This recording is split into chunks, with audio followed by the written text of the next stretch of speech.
Hello and welcome to another episode of the Killing the Boredom podcast, where I talk about things that I've enjoyed over the past week and I share them with you in the hopes that maybe you find something that you want to check out. So the first thing I'm going to get into this week is the studio album by Denzel Curry of viral hit fame Ultimate. And this is the first album I've checked out by Denzel Curry, Taboo. He has made a previous studio album, Imperial, plus a whole bunch of EPs and mixtapes. But this is the first album that I've decided to check out by him, due purely because of the widespread critical acclaim that it received upon release. And still, a lot of people say that it is the best work that he has put out to date. So going into this album, I had high expectations. I was familiar with a few of the songs, like Clout Cobain, because that was quite a large song. Black Balloons as well. Additionally, I'd also heard Perks and Black Metal Terrorist before. Both songs that I really enjoyed. So this album is split into 3 sections, each containing between 4 and 5 songs. And they go light, grey, and dark. Indicating how the album gets darker as it progresses. The first part of the album I thought was probably the weakest. There were some good songs. The beats are a bit more melodic, they're a bit more softer. Denzel Curry's flows aren't as hard and intense. So because of that, you have songs like Taboo, Black Balloons, Cash Maniac, which are all slower paced, a bit more of a happier vibe to him. Taboo and Black Balloons I did enjoy. But again, people who are familiar with Denzel Curry are probably more familiar with his hard-hitting, aggressive type of rapping, which isn't as prevalent in this part of the album, apart in the song Sumo, which is just basically Curry flexing, saying his pockets are fat like sumo. It's a good song. It's pretty different from the first 3 songs, but I enjoyed it. I think it was just a little bit of something, because this album, I'm pretty sure, released on, like, it was a progressive release. Like the first 4 songs released on one day, and then the next 5, and then the last 4 on preceding days. So I feel like this was probably thrown in as a bit of more, just something for the, old-time Curry fans to be like, okay, Denzel's, we're going to see more of this later on in the album. In part 2 of the album, Grey, this was my favourite part of the album. So it consists of 5 songs, Super Saiyan Superman, which is similar to Sumo in that it's a braggadocious rap by Denzel Curry, talking about his, the money that he makes and how prolific of a rapper he is, which to his credit, he very damn well is.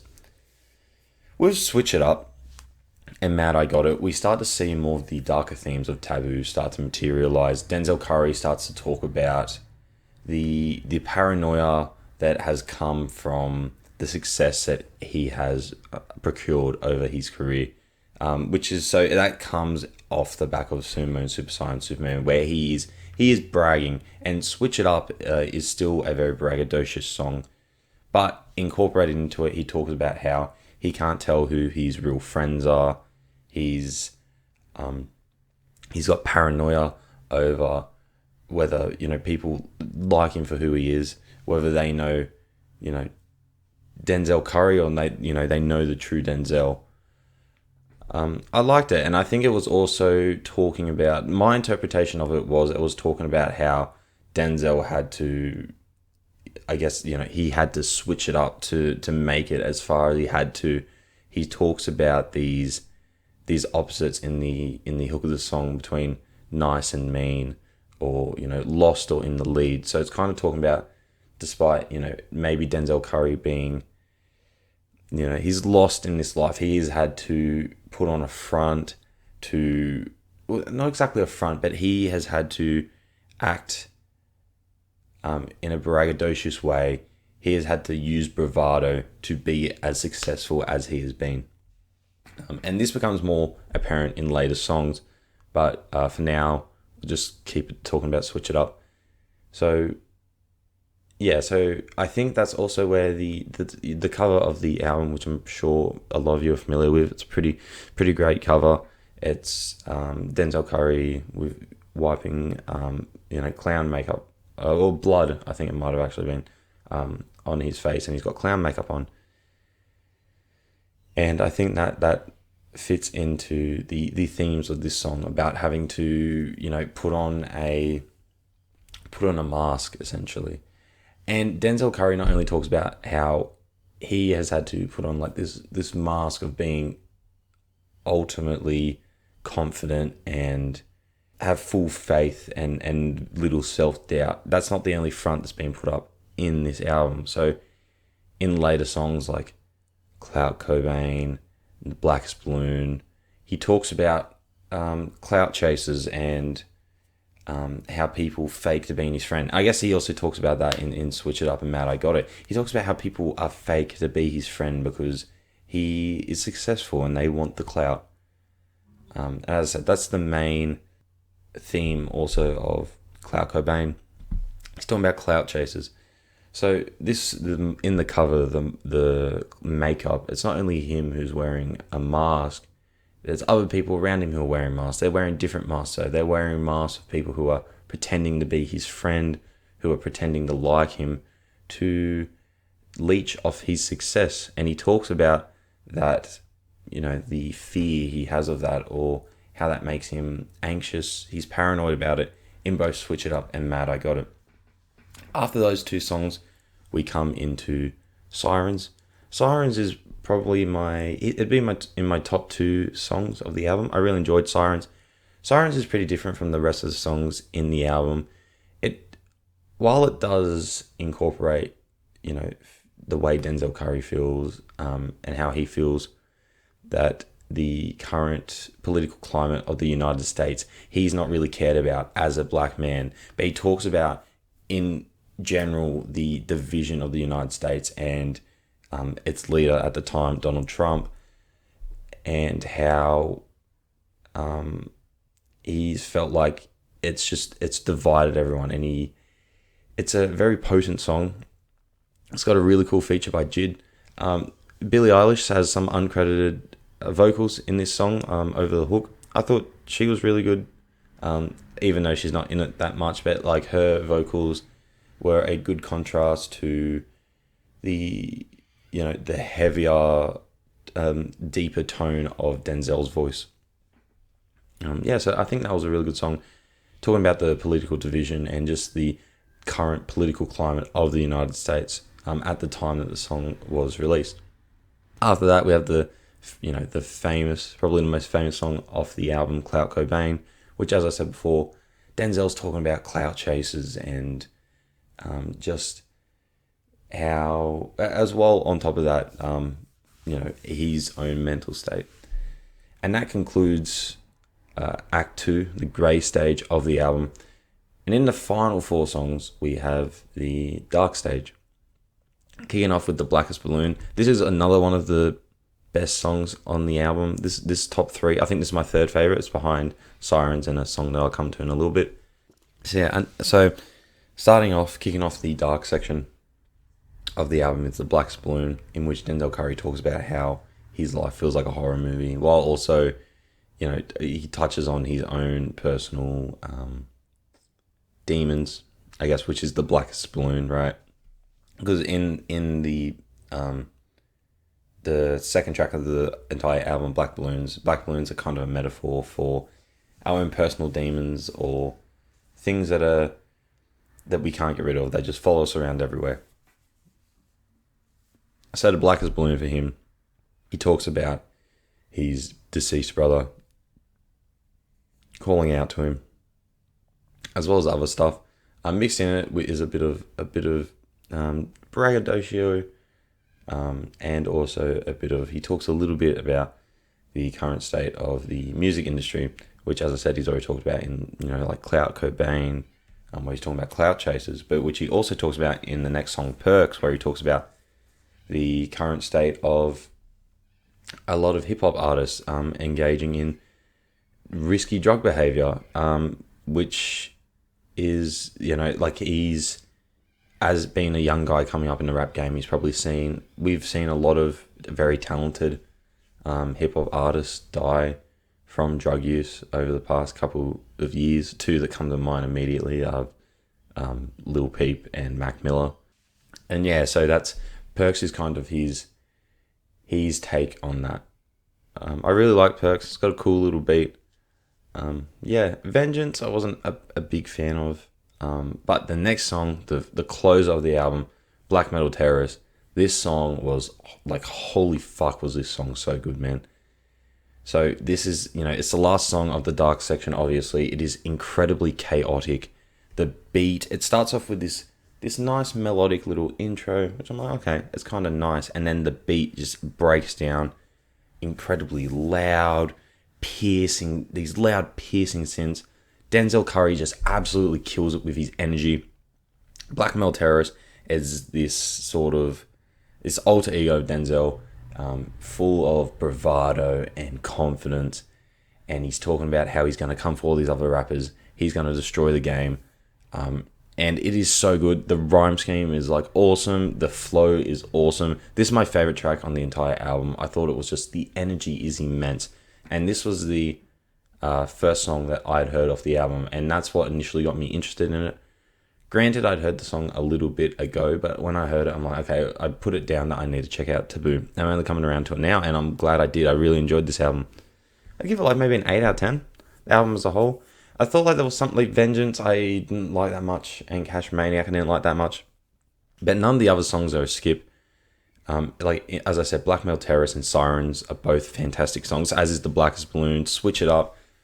There's a good mix of more introspective and slower paced songs like Clout Cobain, The Blackest Balloon, and even the Black Balloons and not Black Balloons, Taboo.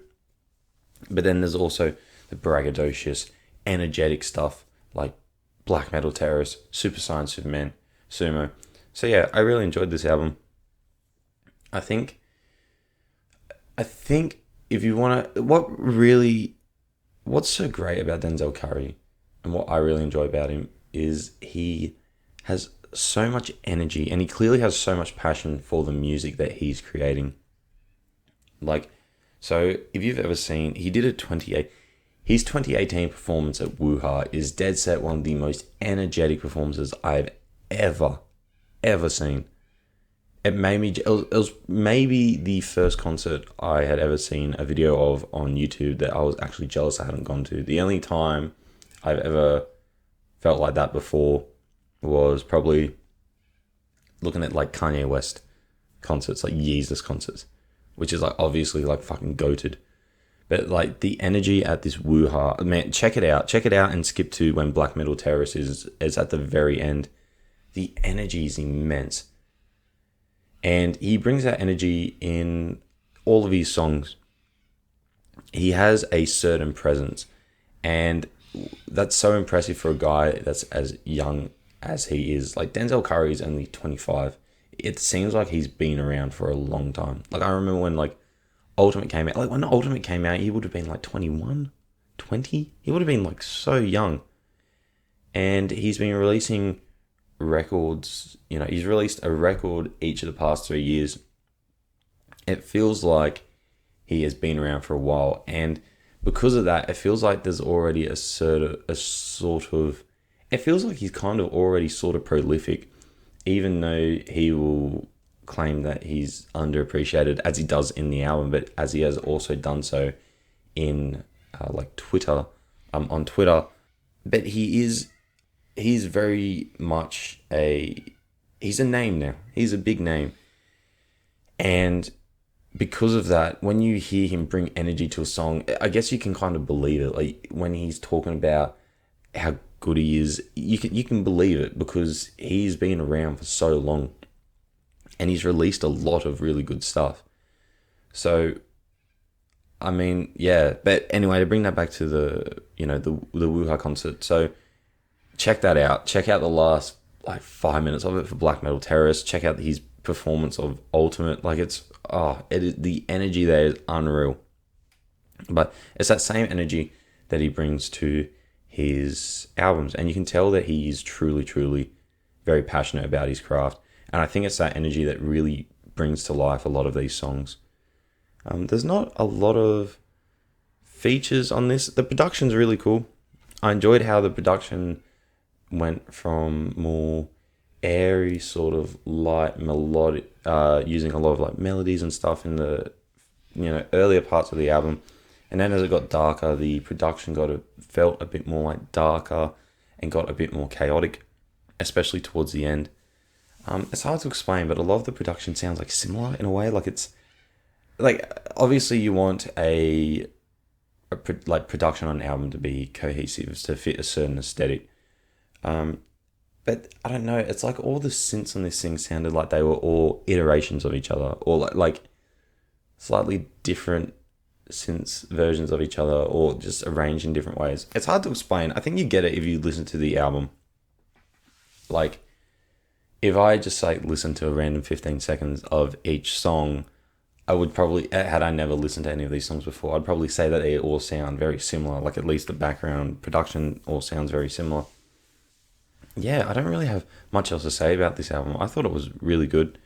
It's pretty dark. I didn't really see what it had to do with exploring taboo topics. Like, I guess some of it's sort of taboo, like, but I don't know. Like, say something like with Sirens, where he's talking about the state of the US at the time that the album was released.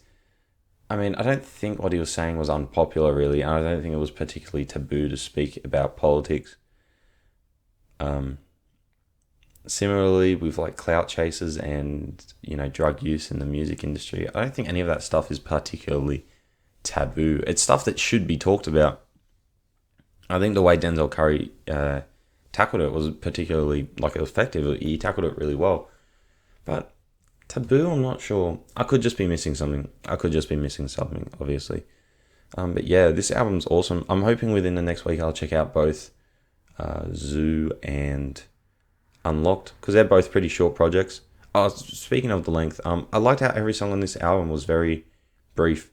Like, this project's 43 minutes with 13 songs, no interludes or anything. There's only one song that reaches 4 minutes. Every other song is between like 2:30 and 3:30 for the most part. There's a few songs that go over that, but yeah, they're all pretty short songs. They come in, they make their point. A lot of the songs have a very simple structure. It's very much chorus, verse, chorus, verse, chorus, which is, it's not a bad thing. It worked. Denzel Curry has kept it simple with a lot of the, he's kept it simple with the structure of the songs, and it's worked well. It's a great album with tons of bangers. So yeah, that's all I've got to say about that. Really enjoyed it. Check it out. Especially if you like Denzel Curry's other stuff. If you like Ultimate, at least check out Black Metal Terrorist, because that's another incredible hard-hitting song. So that's all I have to say about that.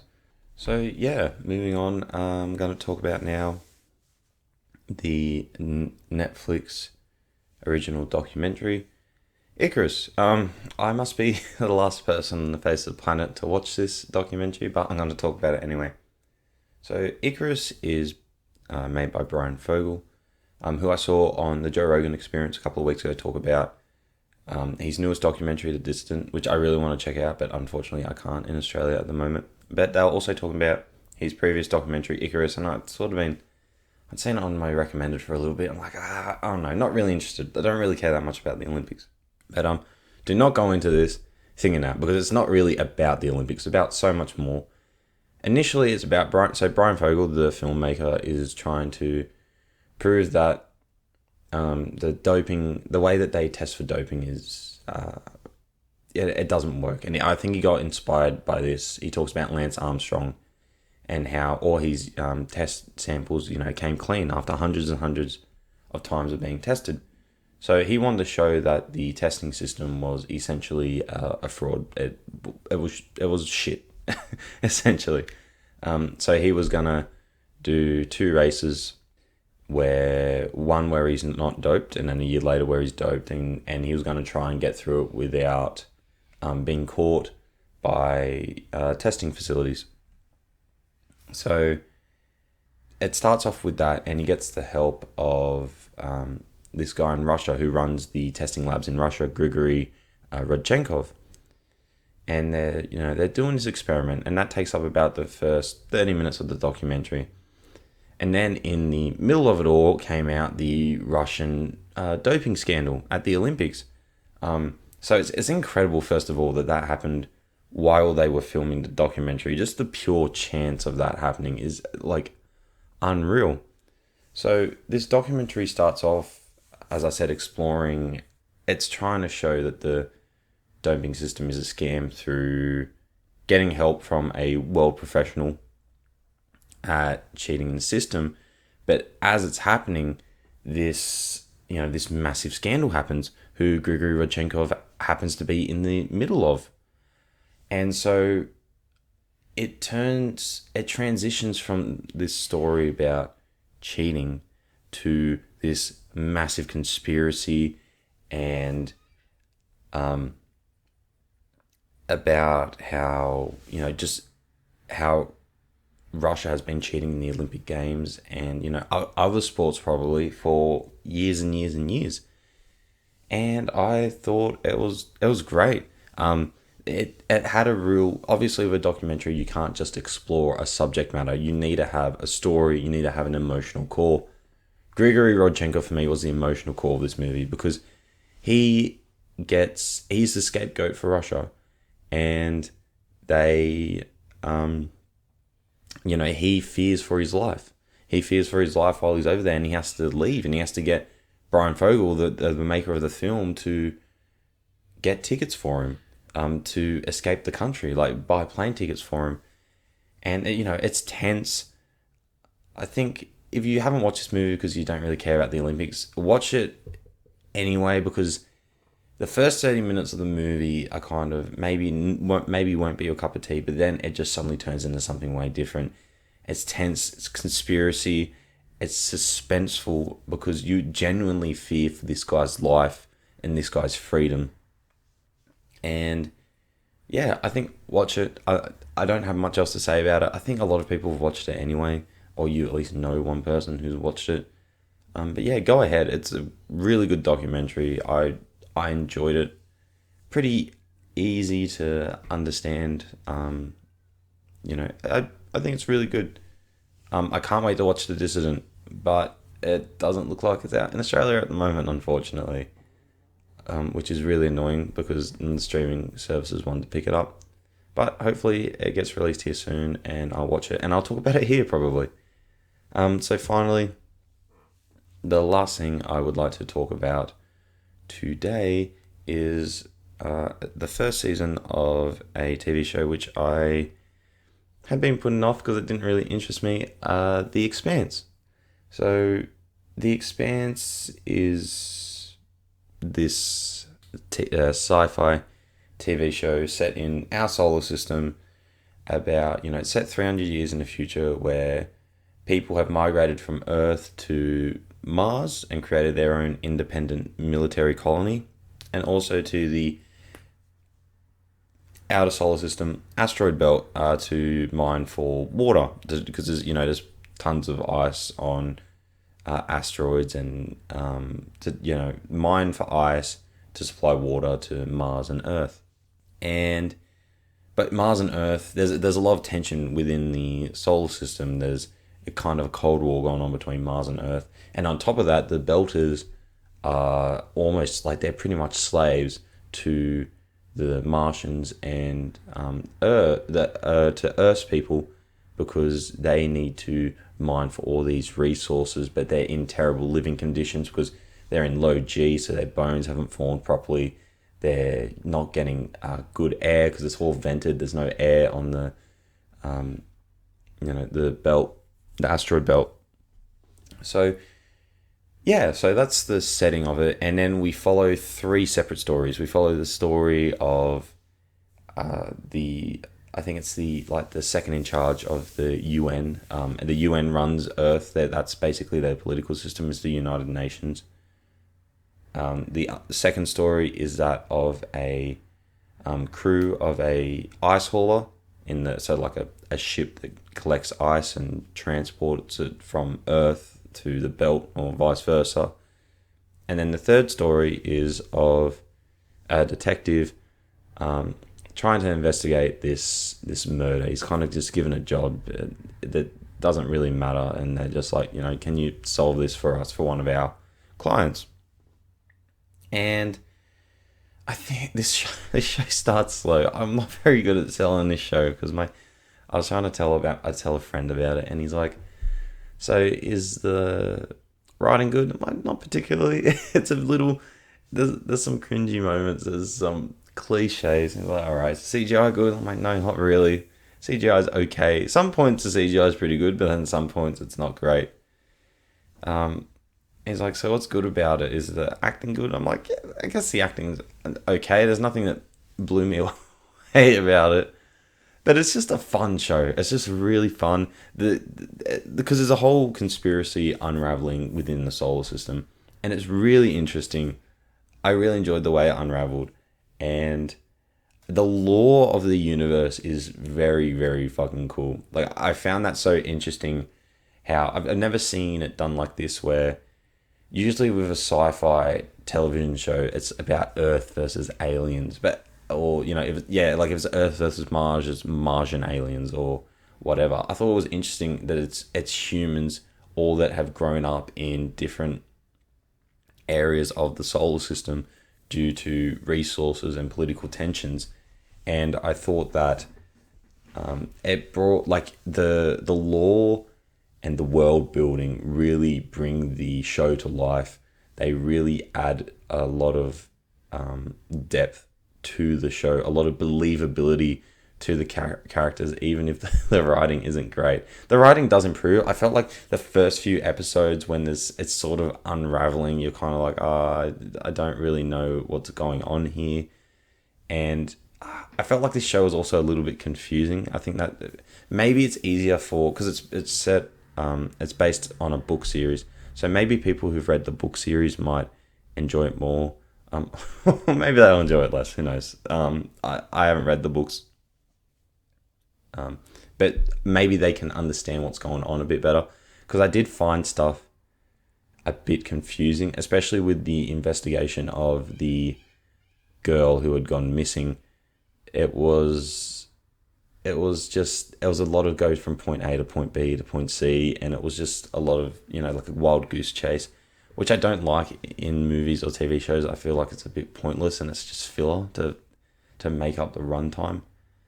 But yeah, I really enjoyed this first season towards the end, especially like it builds up. There are some really great scenes. The characters are really good. I thought, even if some of them are kind of like, I don't know, kind of maybe a little bit archetypal. Like archetypical. I don't know if that's the word, but there's the guy who is, he's truly good. He will not kill anyone, no matter he can't, even if he believes in the highest ideal, he won't kill anyone to achieve that. And then there's the badass cop who doesn't play by the rules, and he's angry, and he's so edgy, and you know what I mean. It was sorry, I'm not selling this show. It's a good show. I think you should watch it. Thomas Jane's in it. I thought, like, Thomas Jane is I always enjoy seeing him in whatever he's in. Jonathan Banks is in it for like 2 minutes. Jared Harris was in it, and Jared Harris is pretty good. I do enjoy Jared Harris a lot. I mean, the more I see him in, I'm like, okay, I don't mind him. Like, he was pretty good in like the first few episodes of The Crown that I watched, and he was obviously good in Chernobyl. He's great in Chernobyl. So yeah, I think, check out The Expanse. I don't want to spoil too much of it. I know I say that a lot. And they stop saying I won't spoil something, but next week when I talk about season 2 of The Expanse, I will talk about spoilers for season 1. In case there's anyone who's watching this and wants to know my unfiltered thoughts on season 1, or what I thought of certain plot lines, certain character developments, and I'll continue doing that. So when I talk about season 3, I'll do spoilers for season 2. But yeah, I think check out The Expanse, especially if you like it's really good sci-fi. I've been waiting for ages for a show that was just true and true sci-fi, not, stuff that's like set on a modern day Earth, but there's aliens. I wanted like some, some fucking out there stuff, and this truly is out there. Really enjoyable, really fun. Yeah, I think just watch it. Ignore what I said before. I'm not good at selling the show, because it's hard to pinpoint what I really enjoy about it. What I really enjoy about it is the world building and the lore. It's just a really fun show. And yeah, I think go ahead and watch it. I'm sorry, I'm gonna have to cut this short now, guys. I'm sorry if this has been a bit of a shorter episode. I'm not sure. I'm not looking at the runtime right now, but yeah, I hope you guys have a great day. Again, as I've said at the beginning of every episode, at the end of every episode, please let me know if there's, give me feedback. Let me know on what I can improve on, what I can change, what you would like to see me talk about, because I want to get better at this. I really enjoy this. I like talking about this stuff, and I'm hoping, like, when I build a bigger, listener base, maybe I can do hour-long episodes, maybe I can do deep dives, maybe I can just do straight-out reviews. I actually am planning on doing reviews, like just one-shot reviews on stuff that gets released, like, first of all, like new stuff that's kind of bigger, so it doesn't get lost in the episode where I'm talking about, other stuff. I kind of want this podcast to be more about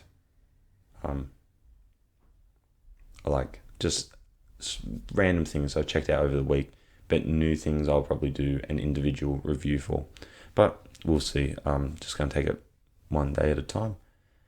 Yeah, so thanks for listening, and I will talk to you guys next week. Talking about The Expanse Season 2 and Zoo and Unlocked and maybe something else. I don't know. We'll see. Bye.